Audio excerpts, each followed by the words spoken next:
Yeah, we missed out on this one. I remember this the first time I thought, man, if I stay up here in Fredonia, I'm going to miss out on everything. Well, we had 6 hours notice. We did. The scenario is a typical panic situation. We are putting out a single of Do You Realize in England. Scott calls me and says, they'll make a DVD out of it if you guys have a video. Well, you know, they do 3 formats. They'll do 2 CD singles, and then they either want a 7-inch or something else. And the new Rage was a DVD single. Exactly. This is 1972 when we did this. No, this is 2002.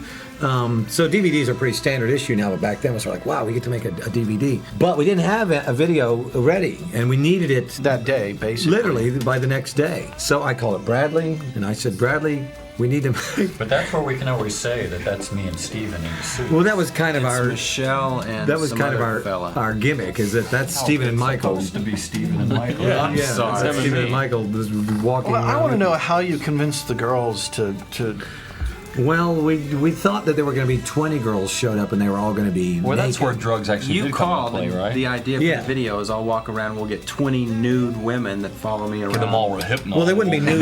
They wouldn't be nude when you found them. You'd find them, and then you'd ask them to get nude later. Yeah. Which yeah. one of them finally does Yeah. take her top off Brooke. Well, we figured that we might end up getting a couple, and we're not meaning it to be crash or anything. We wanted it to just to be sort of surreal. That here's Wayne, this sort of glowing, this guy who just sort of appears glowing from the edge of the farm. And my concept was that these are farm girls that are bored out of their minds and they're getting stoned, and they're thinking, man, we have such boring lives. And then suddenly I show up glowing with these rabbits and these giant mirror balls, and suddenly their lives are transformed, and they strip off their clothes and follow us around. We're right? back at in Paul's Valley at Phil Henderson's land here, this time on, like we said, 6 hours notice. Exactly, and we've done videos, a couple of videos like this, where you get in the back of a truck and I walk, and you have lights on me and the fellas. It's been an omnipresent theme, but you'll see that in the She Don't Use Jelly video, where we sort of walk towards your camera lights. You see that Race for the Prize? Yeah. But it's never been